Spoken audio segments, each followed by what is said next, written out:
Hello friends, आज हम लोग घटना चक्र से सेट नंबर 3 करेंगे यूपी ट्रिपल एसएससी पीईटी के लिए। ठीक है, इसमें सबसे पहला क्वेश्चन ये कह रहा है लिच्छवी दौहित्र किसे कहते हैं। तो इसका जो ऑप्शन सही होगा, लिच्छवी दौहित्र किसे कहते हैं?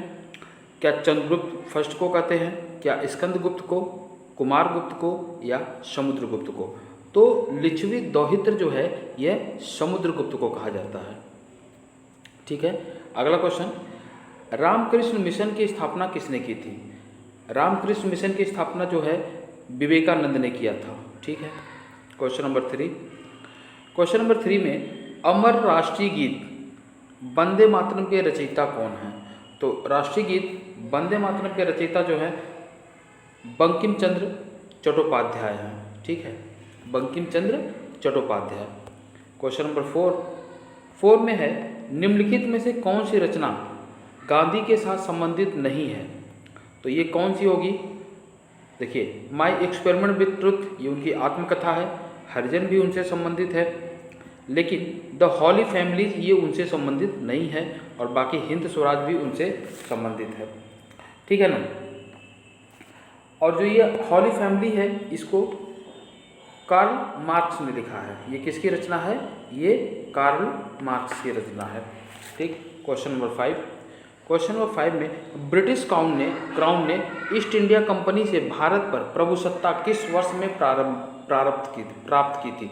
तो इन्होंने कब प्राप्त किया था? 1858 में, यानी 1857 के गदर के बाद इन्होंने ये 1858 में जो भारत की सत्ता है वह वहाँ के क्राउन के अंडर में चली गई। क्वेश्चन नंबर 6, निम्न में से किस विदुषी ने वाद विवाद में अजय याज्ञवल्क्य को चुनौती दी थी? तो ये किसने चुनौती दिया था? ये गार्गी ने दिया था। ठीक, क्वेश्चन नंबर 7 में ये कहा गया कि शिवाजी का राज्याभिषेक कब हुआ था? तो शिवाजी का राज्याभिषेक कब हुआ था? 1627 में, 1674 में, 1680 में या 1670 में? तो उनका जो राज्याभिषेक हुआ था वह हुआ था 1674 में। क्वेश्चन नंबर 8, विजयनगर राज्य की स्थापना की थी। विजयनगर राज्य की जो स्थापना किया था उसको किसने किया था? तो देखिए, यहाँ पे एक्चुअली में तुलु वंश, संगम वंश, सालू वंश या देवराय वंश ने, तो यहाँ पे नाम नहीं दिया है। बाकी सबको याद है कि हरिहर और बुक्का नामक 2 भाइयों ने किया था, और वो 2 भाइयों का जो वंश था वो क्या था? उनके पिताजी के नाम के वंश पे ही था, संगम वंश। तो यहाँ पे हरिहर और बुक्का नहीं दिया है, तो संगम वंश हम लोग ध्यान रखेंगे। क्वेश्चन नंबर 9, महमूद गजनी ने भारत पर कितनी बार आक्रमण किया था? तो महमूद गजनी ने भारत पर 17 बार आक्रमण किया था। और पृथ्वी गौरी का पूछे तो पृथ्वी गौरी जो है 5 बार किया था। ठीक है, क्वेश्चन नंबर 10, भारत सेवक समाज की स्थापना किसने की थी? तो भारत सेवक समाज की जो स्थापना किया गया है यह गोपाल कृष्ण गोखले के द्वारा किया गया है। क्वेश्चन नंबर 11, किस नदी को बंगाल में पद्मा के नाम से जाना जाता है? तो किस नदी को बंगाल में पद्मा के नाम से जाना जाता है? गंगा नदी को। क्वेश्चन नंबर 12, काजीरंगा उद्यान किसके लिए प्रसिद्ध है? तो काजीरंगा जो उद्यान है ये एक सिंगी गैंडा के लिए प्रसिद्ध है। देखिए, मैं स्पीड में इसलिए करा रहा हूँ, सारे ऑप्शनों को देखने की जरूरत नहीं है, आपको क्वेश्चन पता होना चाहिए, उसका आंसर पता होना चाहिए। हमारे पास इतना टाइम नहीं है कि हम इसको बहुत ज़्यादा लंबा डिस्कस में खींचें। अगर जितने ये सेट में करा रहा हूँ, घटना चक्र के करा रहा हूँ, रुक्मिणी के करा रहा हूँ, ये सब के क्वेश्चन अगर आपको याद हो गए तो श्योर मानिए कि कुछ ना कुछ फायदा जरूर हो जाएगा। क्वेश्चन नंबर 13, पाक जल संधि किन 2 देशों के बीच में है? यानी पाक जल संधि किन 2 देशों को जोड़ती है? तो यह भारत और श्रीलंका को जोड़ती है। फिर देखिए क्वेश्चन नंबर 14, एशिया की सबसे लंबी नदी क्या है? एशिया की सबसे लंबी नदी क्या है? तो एशिया की जो सबसे लंबी नदी है वह है यांगत्जे नदी। क्वेश्चन नंबर 15, सौर मंडल का सबसे चमकीला ग्रह कौन सा है? तो सौर मंडल का सबसे चमकीला ग्रह जो शुक्र है। ठीक है ना, और जो चमक होती है वो उनके टेम्परेचर को इंडिकेट करता है। क्वेश्चन नंबर 16 में ये पूछा गया कि निम्नलिखित में से कौन सा युग्म सही नहीं है? आपको ये बताना है कौन सा सही नहीं है। तो पाँचवीं पंचवर्षीय योजना 1961 से 1966 ये तो पूरी तरह गलत हो गया। 8वीं पंचवर्षीय योजना 1992 से 97 ठीक, 11वीं पंचवर्षीय योजना 2007 से 12 और पहली पंचवर्षीय योजना 51 से 56, ये भी ठीक है। तो 51 से 56 में अगर पहली है तो फिर दूसरी तक चलेगी, तो 61 में तीसरी आएगी, 61 में पाँचवीं नहीं आएगी। और हमसे पूछा गया क्या सही नहीं है, तो ऑप्शन नंबर 1 सही नहीं है। आते हैं क्वेश्चन नंबर 17 में, भारत की काली मिट्टी उत्पादन के लिए बहुत उपयोगी होती है, किसके लिए? तो काली मिट्टी जो उपयोगी होती है किसके लिए? कपास और की फसल के लिए। आइए क्वेश्चन नंबर 18, निम्नलिखित में से वर्तमान में भारतीय रिजर्व बैंक का गवर्नर कौन है? तो अभी भारतीय रिजर्व बैंक के जो गवर्नर हैं वो कौन है? शक्तिकांत दास हैं, ठीक है ना। क्वेश्चन नंबर 19, जीएसटी क्या है? तो जीएसटी जो है, जीएसटी क्या है? ये जीएसटी एक कारपोरेट टैक्स है, ठीक है ना। छोटे छोटे कई टैक्सों को हटा करके जीएसटी ला दिया गया, ठीक। उसके बाद देखिए क्वेश्चन नंबर 20, क्वेश्चन नंबर 20 में श्रम विभाजन की धारणा का समर्थन किसने किया था? तो जो श्रम विभाजन की जो धारणा है इसका समर्थन किया गया था स्मिथ के द्वारा, ठीक। तो देखिए क्वेश्चन नंबर 21, मैं थोड़ी स्पीड में इसलिए करा रहा हूँ ताकि रिवीजन के जैसे ही हो, इतना धीरे धीरे पढ़ा नहीं रहा हूँ कि धीरे धीरे चलेंगे हम लोग और क्वेश्चन को देखते जाएं फिर सोचते जाएं, ऐसा कुछ नहीं। क्वेश्चन सुना, आंसर सुनिए, वहाँ कुछ ना कुछ याद जरूर रह जाएगा। क्वेश्चन नंबर 21, क्वेश्चन नंबर 21 में ये कह रहा है कि पंचायती राज्य किस सिद्धांत पर आधारित है? तो पंचायती राज्य जो है ना सत्ता के विकेंद्रीकरण पर आधारित होता है। भारत के मुख्य न्यायाधीश की नियुक्ति कौन करता है? तो भारत के मुख्य न्यायाधीश की नियुक्ति राष्ट्रपति करता है। क्वेश्चन नंबर 23, लोकसभा आयोजित करने के लिए अपेक्षित गण पूर्ति या कोरम कितना होता है? तो यह कितना होता है? 1/10, यानी 1/10 से कम मेंबर होंगे तो लोकसभा नहीं चलेगी, ठीक है ना।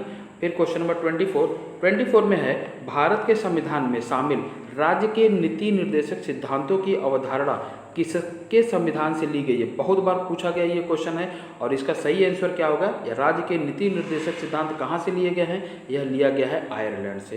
क्वेश्चन नंबर 24 में डी। क्वेश्चन नंबर 25 में कहा जा रहा है, संविधान की उद्देशिका या प्रस्तावना का संशोधन कितनी बार किया गया है? यानी प्रस्तावना में कितनी बार अभी तक संशोधन हो चुका है? तो यह केवल एक बार हुआ है, 42वां संविधान संशोधन 1976 में, ठीक है। क्वेश्चन नंबर 26 में पूछा गया, श्वेत प्रकाश कितने रंगों का मिश्रण होता है? तो जो श्वेत प्रकाश होता है वह 7 रंगों का मिश्रण होता है। या तो आप विबग्योर याद रखिए या हिंदी में याद रखना है तो बै नी आह पी ना ला, ठीक है ना। देखिए क्वेश्चन नंबर 27 में पूछा गया, निम्नलिखित में से कौन एक इनपुट डिवाइस नहीं है? ये कंप्यूटर से क्वेश्चन है कि कौन सा एक इनपुट डिवाइस नहीं है? तो स्कैनर है, जॉयस्टिक है, प्लाटर है, ठीक है ना। तो इसमें जो प्लाटर है यानी ऑप्शन नंबर 3 जो है, और 3 किस में है? सी में है। तो ये प्लाटर जो है ना ये इनपुट डिवाइस नहीं है। हम स्कैनर से भी कंप्यूटर में इनपुट देते हैं और जॉयस्टिक से तो देते ही देते हैं। क्वेश्चन नंबर 28 में ब्लीचिंग पाउडर का रासायनिक नाम क्या है? तो ब्लीचिंग पाउडर का जो रासायनिक नाम होता है कैल्शियम हाइपोक्लोराइट होता है। कैल्शियम हाइपोक्लोराइट को ही हम लोग ब्लीचिंग पाउडर कहते हैं। क्वेश्चन नंबर 29, मानव शरीर का सबसे लंबा अंग कौन सा होता है? तो लंबा अंग पूछा है ना, सबसे बड़ा अंग, ठीक। यानी सबसे बड़ा अंग जो होता है वह क्या होता है? वह होता है यकृत होता है 29 में, ठीक, या लीवर इसी को कहते हैं। रीजनरेशन कैपेसिटी भी इसके अंदर पाई जाती है। अगर ये कट जाए तो ये दोबारा हो सकता है, लेकिन चूंकि टाइम ज़्यादा लेता है इसलिए लीवर को ट्रांसप्लांट कराना पड़ता है। क्वेश्चन नंबर 30 में पूछा गया, मनुष्यों में रक्तचाप सामान्यतः कितना होता है? 120/80 होता है, सिस्टोलिक बटा डायस्टोलिक, डायस्टोलिक बटा सिस्टोलिक, ठीक है ना। 120/80 आप याद रखिए, बाकी देखा जाएगा। 120/80 होता है। क्वेश्चन नंबर 30 में क्या है? एक धनात्मक संख्या से 4 कम करने पर वह उसके व्युत्क्रम की 21 गुना के बराबर हो जाती है, तो वह संख्या क्या है? तो वह संख्या क्या होगी? वह संख्या होगी 7, ठीक है ना। चलिए क्वेश्चन नंबर 32, एक भिन्न और उस भिन्न के व्युत्क्रम के 4 गुना का योग 13/3 है, तो वह भिन्न क्या है? तो वह भिन्न क्या होगा? वह भिन्न होगा 32 में 4/3। अगला क्वेश्चन, 1008 को किस एक अंक वाली संख्या से विभाजित किया जाए कि भागफल एक पूर्ण संख्या बन जाए? क्वेश्चन 33 में क्या होगा? इसको 7 से डिवाइड कर दीजिए, जो आएगा वह एक पूर्ण संख्या होगा। फिर देखिए संख्या ए का 50%, दूसरी संख्या बी में जोड़ने पर बी 25% बढ़ जाती है, तो संख्या ए और बी का अनुपात कितना है? ठीक है ना, यानी जो ए है वह बी का आधा है, ठीक। तो 34 में क्या होगा? सी। भाई इसका ए का 50% आप बी में जोड़ रहे हैं तो बी केवल 25% बढ़ रहा है, यानी ए का आधा बी के 25% के बराबर है ना, यानी 50%। तो इसका मतलब है कि ए आधा है और बी दुगना है, तो रेशियो क्या बना 1:2। क्वेश्चन नंबर 35, 14 बच्चों का औसत वजन 22 किग्रा है। यदि अध्यापक का वजन भी मिला लिया जाए तो औसत वजन 23 किग्रा हो जाता है। तो अध्यापक का वजन कितना है? तो देखिए अध्यापक का भी तो औसत वजन हो गया 23 किग्रा, अब बाकी 14 से हो गए 15 लोग, ठीक है ना। अब तो हम वहाँ नहीं सोचेंगे, केवल बाकी इन 14 बच्चों का भी 22 किग्रा से 23 किग्रा हो गया ना। अध्यापक का औसत तो 23 ही है, प्लस 14 लोगों का 1-1 kg और बढ़ गया, यानी 14 और बढ़ गया। तो 4 और 3 7, 2 और 1 3, यानी ये जो टीचर का जो अपना वजन आएगा वह कितना आएगा 35 में बी 37 किलोग्राम। फिर देखते हैं 36।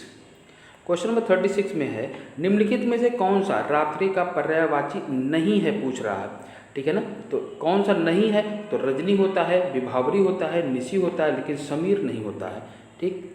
फिर देखिए मूक का विलोम क्या है? मूक का विलोम पूछा जा रहा है क्या होगा।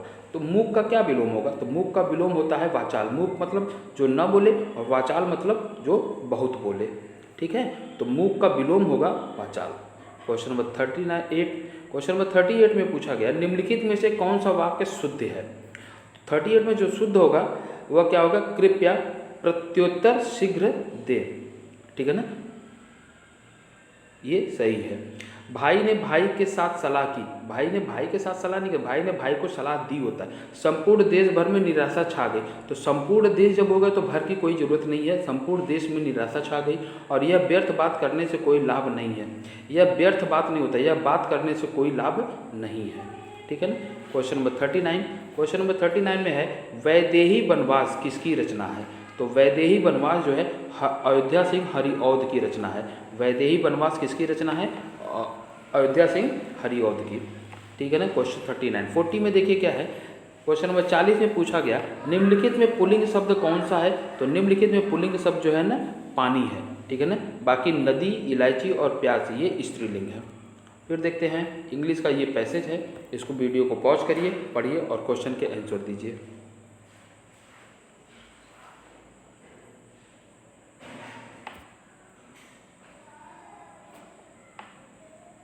Question number 41। क्वेश्चन नंबर 41 में जो सही होगा वह क्या होगा? 1 होगा, 1। क्वेश्चन नंबर 42 में जो सही ऑप्शन होगा वह होगा सी। क्वेश्चन नंबर 43 में सही ऑप्शन जो होगा आपका वह क्या होगा? फिलिंग द ब्लैंक्स है। 43 में होगा ए कमिटेड, और 44 में क्या होगा? बी। 45 को भी देख लीजिए, 45 में भी होगा बी। आइए, ठीक है। अब देखिए दिखाया गया है क्वेश्चन नंबर 46 में कि खरीदना, भोजन, बाजार, सब्जियां और पकाना, इन सबको एक सीक्वेंस में लगाइए ताकि इसका कोई मीनिंग बन सके। तो देखिए सबसे पहले आदमी बाजार जाता है, ठीक है, सबसे पहले आदमी बाजार जाता है, फिर वहाँ से सब्जी खरीदेगा, सब्जियों को फिर खरीदेगा, ठीक है ना। उसके बाद क्या करेगा? वह पकाएगा और उसका भोजन तैयार हो गया। तो यानी यहाँ पे हम लोग देखेंगे तो ऑप्शन नंबर बी, 46 में बी। 47 देखिए, प्रिया, दिनेश, माही, चेतन, जय, ब्रावो, अमित और आलोक केंद्र की ओर मुख करके एक दायरे में बैठे हैं। ब्रावो माही के दाहिनी से तीसरे ओर, आलोक के बाएं से दूसरे स्थान पर है। चेतन माही या आलोक का निकटतम पड़ोसी नहीं है। जय, प्रिया जो कि अमित के दाएं ओर दूसरे स्थान पर हैं, वे बिल्कुल दाहिनी ओर हैं। तो पूछा जा रहा है आलोक के बिल्कुल दाहिनी ओर कौन बैठा है।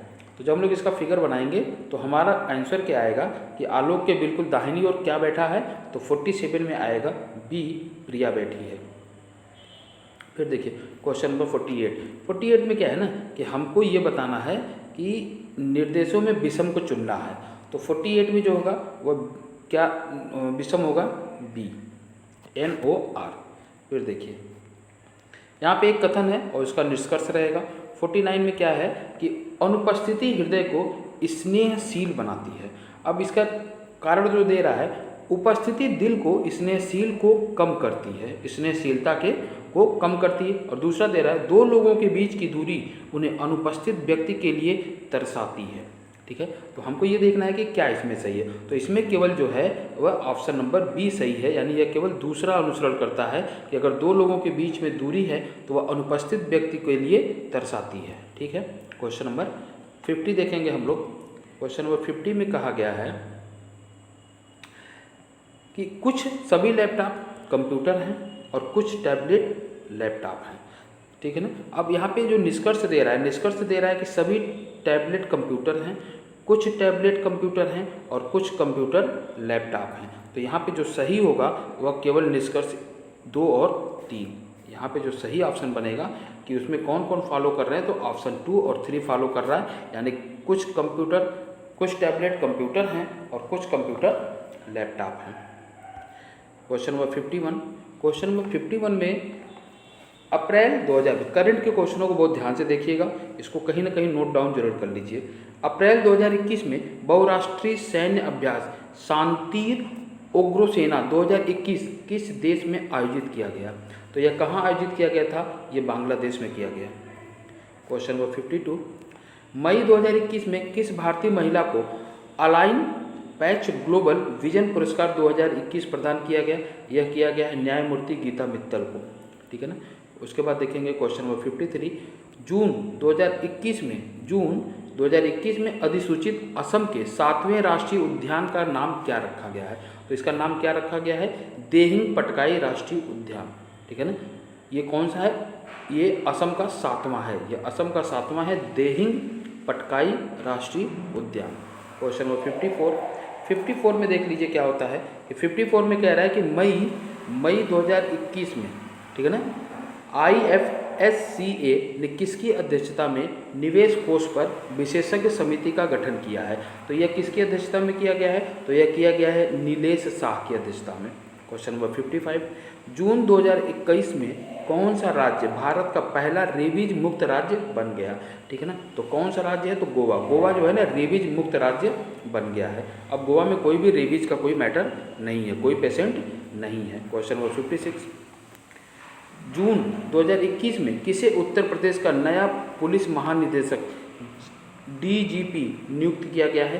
तो ये किसको किया गया है? मुकुल गोयल को किया गया है। Question number 57। बीजिंग 3 क्या है? बीजिंग 3 क्या है? तो बीजिंग 3 जो है यह एक उपग्रह है। क्वेश्चन नंबर 58 में अप्रैल 2021 में Stockholm International Peace Research Institute SIPRI द्वारा जारी विश्व सैन्य खर्च प्रवृत्तियों रिपोर्ट 2020 के अनुसार विश्व के सर्वाधिक सैन्य खर्च करने वाले देशों में भारत का कौन सा स्थान रहा है? तो भारत का इसमें कौन सा स्थान रहा है? वह तीसरे स्थान पर रहा है, यानी थर्ड। तीसवां नहीं, थर्ड। ये किस स्थान पे है भारत? थर्ड। ठीक है ना। सैन्य खर्च के मामले पे हम तीसरे नंबर पे आ गए हैं। फिर देखिए क्वेश्चन नंबर 59। क्वेश्चन नंबर 59 में क्या है कि प्रधानमंत्री नरेंद्र मोदी ने किस तिथि को भारत में कोविड-19 टीकाकरण अभियान का शुभारंभ किया? तो ये कब किया है? 16 जनवरी 2021 को किया है। ये बहुत ही इंपॉर्टेंट क्वेश्चन है, इसको याद रखिएगा कि मोदी जी ने कब से टीकाकरण शुरू कराया? 16 जनवरी 2021 से। Question number 60। दिसंबर 2020 में संयुक्त राष्ट्र विकास कार्यक्रम UNDP द्वारा जारी मानव विकास सूचकांक 2020 में भारत को कौन सा स्थान प्राप्त हुआ? यानी विकास कार्यक्रम की बात कर रहे हैं तो मानव विकास सूचकांक में भारत की पोजीशन क्या है? तो भारत की पोजीशन जो है वो 131 है। ठीक है। Question number 61। सऊदी अरब की मुद्रा क्या है? बहुत ही ईजी क्वेश्चन। सऊदी अरब की मुद्रा जो है वह रियाल है। ठीक। फिर देखिए सऊदी अरब रियाल या दिरहम। ठीक है, ये दिनार है, दिरहम होता है। Question number 62। हिंदुओं का तीर्थ स्थल सबरीमाला किस राज्य में स्थित है? तो सबरीमाला कहाँ पे स्थित है? यह केरल में है, जहाँ पे महिलाएं पूजा करने के लिए नहीं जा सकती हैं। Question number 63। कर्म योद्धा ग्रंथ निम्नलिखित में से किसके जीवन पर लिखा गया है? तो कर्म योद्धा ग्रंथ जो है ये नरेंद्र मोदी के ऊपर लिखा गया है। Question number 64। अंतर्राष्ट्रीय परमाणु ऊर्जा एजेंसी का मुख्यालय कहाँ है? तो अंतर्राष्ट्रीय परमाणु ऊर्जा एजेंसी का जो मुख्यालय है यह कहाँ है? यह वियना में है। ठीक। Question number 65। प्रतिवर्ष कितने नोबेल प्राइज पुरस्कार प्रदान किए जाते हैं? सबसे इजी क्वेश्चन। तो ये किए जाते हैं 6। ठीक है ना। फिर देखिए क्वेश्चन नंबर 66, प्रतिवर्ष 29 अगस्त को किसकी जयंती राष्ट्रीय खेल दिवस के रूप में मनाई जाती है? तो ये कौन है? ये मेजर ध्यानचंद हैं, यानी हॉकी के जो जादूगर थे, उनकी जयंती को हम लोग राष्ट्रीय खेल दिवस के रूप में मनाते हैं 29 अगस्त को। ठीक। क्वेश्चन नंबर 67 में क्या है? राज्य और उसकी राजधानी का सही जोड़ा बताना है। ठीक है ना। तो राज्य और उसकी राजधानी का सही जोड़ा बताना है 67 में। नागालैंड का शिलांग नहीं है, लेकिन झारखंड की रांची है। ठीक है ना। उत्तराखंड का नैनीताल दिया है, गलत। छत्तीसगढ़ का बिलासपुर दिया है, ये भी गलत। ठीक है ना। क्वेश्चन नंबर 68 देखेंगे अब हम लोग। क्वेश्चन नंबर 68 में है कि निम्नलिखित में से कौन सा युग्म गलत है? तो 68 में क्या है? देखिए, घूमर ये राजस्थान का है, भांगड़ा पंजाब का है, लावड़ी महाराष्ट्र का है, लेकिन बिहू बिहार का नहीं है। ये तो असम का है ना, तो बिहू बिहार का नहीं है, ये ही सही हो जाएगा आपका, option number B. Question number 69, Bhutan की राजधानी क्या है? भूटान की राजधानी क्या है? भूटान की राजधानी थिम्पू है। क्वेश्चन नंबर 70, यहाँ आपको मिलाना है। तो क्वेश्चन नंबर 70 में हमको जब मिलाना है तो इसमें देखिए क्या है, अमजद अली खान किससे संबंधित हैं? ठीक है ना। तो अमजद अली खान जो हैं ये किससे संबंधित हैं? ये सरोद से संबंधित हैं। ठीक है ना, ये सरोद से हैं। और अली हुसैन जो हैं, अली हुसैन किससे हैं? ये शहनाई बजाते हैं। हरिप्रसाद चौरसिया जो हैं ये बांसुरी बजाते हैं। और अल्लाह रखा जो हैं ये तबला बजाते हैं। यानी हमारा क्या बनेगा? 2 4 1 3, 2 4 1 3, ऑप्शन नंबर सी सही। ठीक है ना। फिर देखते हैं क्वेश्चन नंबर 75। तो क्वेश्चन नंबर 71 देखना है। 71 से 75 तक के लिए ये पैसेज पढ़ना है। जिन कर्मों में किसी प्रकार का कष्ट या हानि सहने का साहस अपेक्षित होता है, उन सबके प्रति उत्कंठापूर्ण आनंद उत्साह के अंतर्गत लिया जाता है। कष्ट या हानि के भेद के अनुसार उत्साह के भी भेद हो जाते हैं। साहित्य मीमांसकों ने इसी दृष्टि से युद्धवीर, दानवीर, दयावीर इत्यादि भेद किए।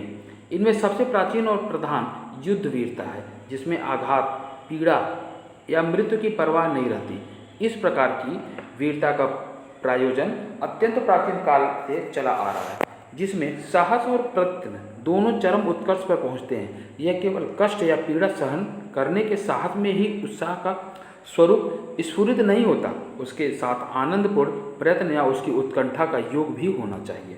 अब देखिए यहाँ पे जो हमारा पहला क्वेश्चन ये पूछा जा रहा है, पहला क्वेश्चन ये पूछा जा रहा है कि सबसे प्राचीन वीरता कौन सी है? तो 71 में जो होगा और सबसे प्राचीन वीरता हमारा क्या निकल के आया? वह आया युद्ध वीरता।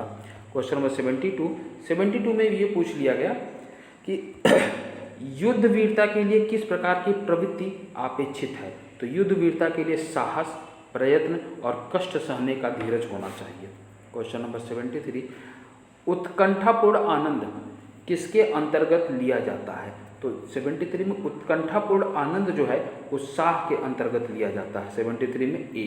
74 देखिए, 74 में साहित्य मीमांसकों ने वीरता के कौन कौन से भेद किए हैं? तो इन्होंने कौन कौन से भेद किए हैं? 3 भेद किए हैं, युद्ध वीरता, दान वीरता और दया वीरता, जिसमें से युद्ध वीरता सबसे पुराना है। क्वेश्चन नंबर 75 में कहा गया उत्साह के भेद किस आधार पर किए गए हैं? तो जो उत्साह के भेद किए गए हैं वह कष्ट या हानि के भेद के आधार पर किए गए हैं। चलिए अगला पैसेज, लघु उद्योग उन उद्योगों को कहा जाता है जिनके समारंभ एवं आयोजन के लिए भारी भरकम साधनों की आवश्यकता नहीं पड़ती है। वे थोड़े से स्थान पर थोड़ी पूंजी और अल्प साधनों से ही आरंभ किए जा सकते हैं, फिर भी उनसे सुनिश्चित ढंग से अधिकाधिक लाभ प्राप्त करके देश की निर्धनता, गरीबी और विषमताओं से एक सीमा तक लड़ा जा सकता है। अपने आकार, प्रकार तथा साधनों की लघुता व अल्पता के कारण ही इस प्रकार के उद्योग धंधों को कुटीर उद्योग भी कहा जाता है। इस प्रकार के उद्योग धंधे अपने घर में भी आरंभ किए जा सकते हैं और अपने सीमित साधनों का सदुपयोग करके आर्थिक लाभ कमाया जा सकता है और सुखी समृद्ध बना जा सकता है। भारत जैसे देश के लिए तो इस प्रकार के लघु उद्योगों का महत्व और भी बढ़ जाता है, क्योंकि यहाँ युवाओं की एक बहुत बड़ी संख्या बेरोजगार है। इसी कारण महात्मा गांधी ने मशीनीकरण का विरोध किया था। उनकी यह स्पष्ट धारणा थी कि लघु उद्योगों को प्रश्रय देने से लोग स्वावलंबी बनेंगे। मजदूर, किसान फसलों की बुआई, कटाई से फुर्सत पाकर अपने खाली समय का सदुपयोग भी करेंगे। इस प्रकार आर्थिक समृद्धि तो बढ़ेगी ही, साथ ही लोगों को अपने घर के पास रोजगार भी मिल सकेगा। अब देखिए क्वेश्चन जो हमसे सबसे पहले पूछा जा रहा है, क्वेश्चन नंबर 76, उन उद्योगों को लघु उद्योग कहा जाता है जो, तो इसमें देखिए क्या, जो कम साधनों से शुरू किए जा सकें। ठीक, ऑप्शन नंबर ए। 76 में क्या होगा, option number A. Question number 77, मशीनीकरण से तात्पर्य है क्या। मशीनीकरण से क्या मतलब होता है, तो इससे मतलब होता है कि मशीनों का अधिकाधिक प्रयोग। क्वेश्चन नंबर 78, लघु उद्योगों को प्रश्रय देने से के संदर्भ में गांधी जी की क्या धारणा थी। तो लघु उद्योगों को प्रश्रय देने के संबंध में जो गांधी जी की धारणा थी वह थी कि लोगों को आर्थिक रूप से आत्मनिर्भर बनाया जा सके और रोजगार उनके घर के करीब मिल सके। क्वेश्चन नंबर 79, भारत जैसे देश के लिए लघु उद्योग धंधों का महत्व क्यों बढ़ जाता है। तो वह इसलिए बढ़ जाता है क्योंकि यहाँ बहुत से लोगों को काम की ज़रूरत है या बहुत से लोग यहाँ पे बेरोजगार हैं। क्वेश्चन नंबर 80, क्वेश्चन नंबर 80 में पूछा गया, गद्यांश के अनुसार प्रश्रय शब्द का भाव क्या है। तो गद्यांश के अनुसार जो प्रश्रय देने का जो भाव है उसका है संरक्षण देना। आइए देखते हैं मैथ के सवालों को। ये एक चार्ट दिया गया है, इसको पहले रफ पे बनाइए और फिर इसके क्वेश्चनों के आंसर देखेंगे हम लोग। क्वेश्चन नंबर 81, कितने वर्षों में पिछले वर्ष की तुलना में दाखिलों की संख्या अधिक थी। तो ये कौन से होंगे, बी, यानी 3 साल ऐसे हैं जिनमें ज़्यादा थी। फिर दिया गया, वर्ष 2016 को छोड़कर वर्ष 2021 के आरंभ के बाद कितने छात्रों ने कोचिंग सेंटर में दाखिला लिया। तो इसका ऑप्शन जो आएगा वह आएगा 1000 छात्रों ने दाखिला लिया। ठीक है ना। फिर देखिए क्वेश्चन नंबर 83 में क्या कह रहा है कि पिछले वर्ष की तुलना में वर्ष 2014 में दाखिले में खाली जगह प्रतिशत की वृद्धि हुई। कितने प्रतिशत की वृद्धि हुई, तो यह वृद्धि हुई है 66.67% की। 84, यदि कोचिंग सेंटर का शुल्क प्रथम 3 वर्षों के लिए 10,000 रुपये और आगे के 3 वर्षों के लिए 12,000 रुपये हो तो पिछले 6 वर्षों में कोचिंग सेंटर द्वारा एकत्र की गई कुल शुल्क करोड़ रुपए में कितनी होगी। तो यह कितनी होगी, 1.48 करोड़। क्वेश्चन नंबर 85 का क्वेश्चन ये है कि वर्ष 2011 से 2015 तक कोचिंग सेंटर में दाखिले की औसत संख्या कितनी थी। तो औसत संख्या जो थी वह 200 है। ठीक है। फिर ये पाई चार्ट है क्वेश्चन नंबर 86 से 90 के लिए। इसको रफ पे पहले बनाएंगे तब हम लोग इसको कर पाएंगे। ब्लैक वाला निर्यात है और वाइट वाला आयात है। ठीक है। इसमें हमसे पूछा गया क्या है, क्वेश्चन नंबर 86 में पूछा गया 5 वित्त वर्षों के दौरान निर्यात टन में औसत कितना हुआ। ठीक है। ये चार्ट बनाएंगे और वीडियो को पॉज करके आप सवाल लगा लीजिए और इसको मिला लीजिए, और नहीं तो आप क्वेश्चन नंबर 80 से छोड़ दीजिए। ये मैं आपको इसलिए करा दे रहा हूँ ताकि टाइम मैनेज हो सके। ठीक है। अगर आपको क्वेश्चन पूरी तरह से आ रहे हैं तो मैथ के सवालों में टाइम लगेगा, बाकी सवाल आप आधे घंटे में कर लेंगे। 2 घंटे का पेपर है, टाइम बहुत है। ठीक है। मैथ के पोर्शन को सेपरेट वीडियो में भी देखिएगा। तो 86 में जो हमारा सही ऑप्शन होगा ए। ठीक है ना। और 87 में जो सही ऑप्शन होगा वह क्या होगा, किस वित्त वर्ष में निर्यात और आयात का योगफल सर्वाधिक था। तो इसका भी ए होगा, 2016 और 2017। क्वेश्चन नंबर 88, 5 वित्त वर्षों के दौरान कुल आयात और कुल निर्यात का अनुपात क्या था। तो 88 में जो होगा 3073 अनुपात 3199 था।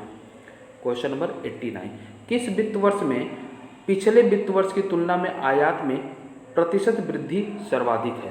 तो 89 में जो होगा वह सी होगा, 2016 और 2017 में। क्वेश्चन नंबर 90 में वित्त वर्ष 2014-15 का निर्यात इसी वर्ष के आयात से कितना प्रतिशत अधिक है। दशमलव के 1 स्थान तक बताना है और ये होगा क्या आपका 23.9। ठीक। आइए ये फिर चार्ट है, इसको बनाएंगे और इसको क्वेश्चन देखेंगे।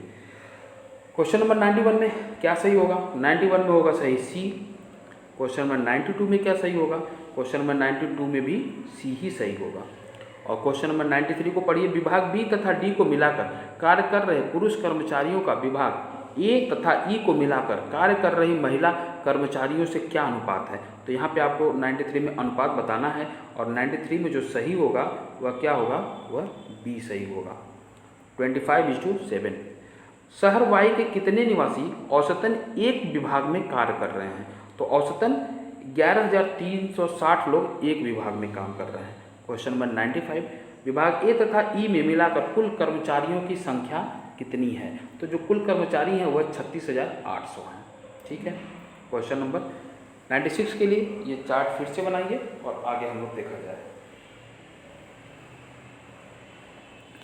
क्वेश्चन नंबर 96 में कहा गया वर्ष 1997 में सभी राज्यों से शामिल होने वाले प्रत्याशियों की कुल संख्या कितनी थी? तो यह कुल संख्या थी 27,200।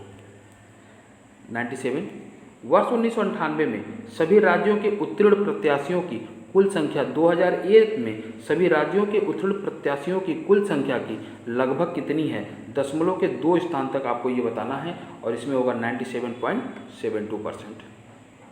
98 यम और पी राज्यों में वर्ष 1998 में उत्तीर्ण प्रत्याशियों की संख्या में कितना अंतर है? तो यह जो अंतर है वह 40 का है। ठीक है। 99 दिए गए वर्षों के दौरान राज्य क्यू से भाग लेने वाले प्रत्याशियों की औसत संख्या कितनी है? तो 99 में सी है 8,990। और क्वेश्चन नंबर 100 इसमें कह रहा है वर्ष 2000 में यन राज्य के उत्तीर्ण छात्रों का प्रतिशत दशमलव के 1 स्थान तक कितना है? तो यह है 10.6। मिलते हैं हम लोग अगली वीडियो में, तब तक के लिए थैंक यू और प्लीज़ मेरे चैनल को लाइक शेयर और सब्सक्राइब जरूर करें। धन्यवाद।